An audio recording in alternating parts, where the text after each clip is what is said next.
నమస్కారం, మీరు చూస్తున్నది అనేక వార్తలను మీకు అందిస్తున్న రుద్రా న్యూస్.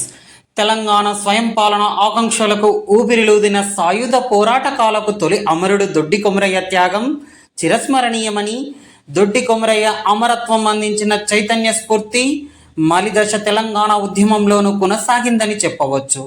అలాంటి ధీరుడు, వీరుడు, అమరుడు దొడ్డి కొమరయ్య 79వ వర్ధంతి సందర్భంగా హుస్నాబాద్ నియోజకవర్గంలోని కోయడ మండల కేంద్రంలో మండల కుర్మ సంఘం ఆధ్వర్యంలో కుర్మవాడలో శుక్రవారం రోజున దొడ్డి కొమరయ్య విగ్రహానికి పూలమాలలు వేసి నివాళులర్పించి వారి ధైర్యాన్ని, తెగువను, అమరత్వాన్ని గుర్తు చేసుకున్నారు. ఈ సందర్భంగా మండల కుర్మ సంఘం అధ్యక్షులు కోనశేఖర్ కుర్మ మాట్లాడుతూ, తెలంగాణ ఏర్పాటుకై తొలి మలిదశ ఉద్యమంలో కీలక పాత్ర పోషించి తెలంగాణ రాష్ట్ర ఏర్పాటుకై అసువులు బాసిన తొలి అమరుడు దొడ్డి కొమరయ్య అని, వారికి ఇవే నివాళులు అని, వారి చేసిన పోరాటాలను నేటి యువత ఆదర్శంగా తీసుకొని వారి ఆశయాలను కొనసాగించాలని తెలిపారు. ఆనాడు దొడ్డి కొమరయ్య నిజాం నిరంకుశ పాలనకు వ్యతిరేకంగా వెట్టి చాకిరి విముక్తి కోసం, రైతుల హక్కుల కోసం పోరాడుతూ విసునూరు గడీలను నేలకూల్చిన ఉద్యమ వీరుడు, నైజాం తూటాలకు నేలరాలిన తెలంగాణ తొలి అమరుడు దొడ్డి కొమరయ్య జూలై 4వ తేదీ 1946వ సంవత్సరంలో వీర మరణం పొందారని అన్నారు. మండల కేంద్రంలో దొడ్డి కొమరయ్య విగ్రహం నిర్మాణం కోసం కృషి చేసిన మంత్రికి, సహకరించిన దాతలకు, ప్రజాప్రతినిధులకు, అధికారులకు ఈ సందర్భంగా కృతజ్ఞతలు తెలియజేస్తున్నామని అన్నారు. 79వ వర్ధంతి సందర్భంగా పార్టీలకు, కులాలకు అతీతంగా విచ్చేసిన రాష్ట్ర మరియు మండల నాయకులకు, వివిధ పార్టీల రాజకీయ నాయకులకు ప్రత్యేక కృతజ్ఞతలు తెలియజేస్తున్నట్లు తెలిపారు. ఈ కార్యక్రమంలో సిద్దిపేట జిల్లా BJP council member Khammam Venkatesham, మాజీ జెడ్పీటీసీ పొన్నాల లక్ష్మయ్య, మండల కుర్మ సంఘం ఉపాధ్యక్షులు కోహెడ మల్లన్న, దేవస్థానం చైర్మన్ చుక్క అశోక్ కుర్మ, కోహెడ మాజీ ఉప సర్పంచ్ యాద అశోక్ కుర్మ, బీఆర్ఎస్ పార్టీ మండల అధ్యక్షులు పెరుగు నరేందర్, సిపిఐ జిల్లా నాయకులు ముంజ గోపి, సీనియర్ మండల కార్యదర్శి వేలుపుల శ్రీనివాస్, బీసీ నాయకులు గోవింద్ సురేష్, సామాజిక సేవకులు వలస సుభాష్, మండల కుర్మ సంఘం ప్రధాన కార్యదర్శి కుకట్ల శ్రీశైలం, కోశాధికారి మీస కొమరయ్య, డైరెక్టర్లు దయ్యాల రాజయ్య, సిగిరి స్వరూప, రాజమల్లు, జి లక్ష్మి, సమ్మయ్య, బి కనకయ్య, ఈ బాలయ్య, వివిధ గ్రామాల కుర్మ సంఘం నాయకులు సూరు సత్తయ్య, బైరి మోహన్, వట్టి నరసయ్య, సూరు రాజు, ఎగుర్ల ఐలయ్య, గుట్ల సమ్మయ్య, కనకయ్య, బీసీ సంఘాల నాయకులు,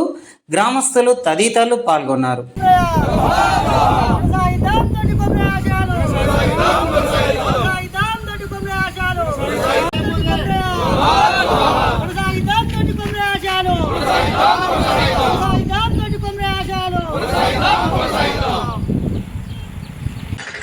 తెలంగాణలో భూ విముక్తి కోసం అనేక మంది అసువులు బాసిన అసువులు బాసినటువంటి ఆ పోరాటంలో నుంచి తెలంగాణ భూమిని సాధించుకోవడం కోసం మొట్టమొదటిసారిగా తెలంగాణ భూ విముక్తి కోసం అమరుడైనటువంటి దొడ్డి కొమరయ్య గారి వర్ధంతి కార్యక్రమాన్ని ఈరోజు కోయడ మండల కేంద్రంలో చేస్తున్నటువంటి బీసీ, ఎస్సీ, ఎస్టీ నాయకులకి, ముఖ్యంగా కుర్మ కమిటీ నాయకులందరికీ కూడా పేరు పేరున ఏపీ నమస్తే తెలియజేస్తా ఉన్నాం.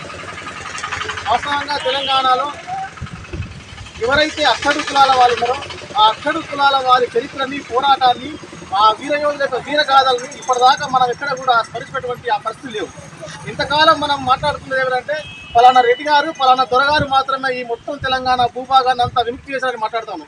కానీ ఆ మొత్తం తెలంగాణ భూవిముక్తి పోరాటంలో మొత్తం బలిపశువులు అయ్యింది, బలిపీఠం ఎక్కింది ఈ తెలంగాణ ఉద్యమం పేరు మీద కావచ్చు, తెలంగాణ రైతాంగ పోరాట పేరు మీద కావచ్చు, అన్ని రకాల ఉద్యమాలలో కూడా అత్యధికంగా పాల్గొని అసువులు బాసింది మన అమరవీరులే. కానీ మన అమరవీరుల యొక్క చరిత్రని, పోరాటాన్ని మనకు తెలియకుండా ఈ సమాజం అంతా మనల్ని కేవలం ఓట్లేసి యంత్రాలుగా మాత్రమే చూసినటువంటి సందర్భం ఉన్నది. అటువంటి సందర్భంలో ఇలా దొడ్డి కొమరయ్య గారి ఆశయాలు సాధిద్దామని మాట్లాడుతున్నాం. మనం దొడ్డి కొమరయ్య గారి ఆశ ఎట్లా సాధించబడతాయి? మరి దొడ్డి కొమరయ్య గారి ఆశయాలు సాధించబడాలంటే ఆనాడు దొడ్డి కొమరయ్య గండ్రగొడ్డలు పట్టుకొని ఇలా అక్కడున్నటువంటి దొరల మీద యుద్ధం చేసిండు. అట్లనే ఇవాళ అప్పుడున్నటువంటి పరిస్థితికి అనుగుణంగా ఆయన గొడ్డలి పట్టిండు. ఇవాళ కూడా మనం గొడ్డలి పట్టాల్సిందే. ఆ గొడ్డలి ఓటు అనే గండ్రగొడ్డలు పట్టాలా మనం. ఆ ఓటు అనే గంటగొడ్డలతోటే ఇలా రెడ్డి రావుల రాజ్యాన్ని గురించి మళ్ళీ ఇక్కడ బీసీ ఎస్టీ రాజ్యాన్ని మనం సాధిస్తున్నప్పుడు మాత్రమే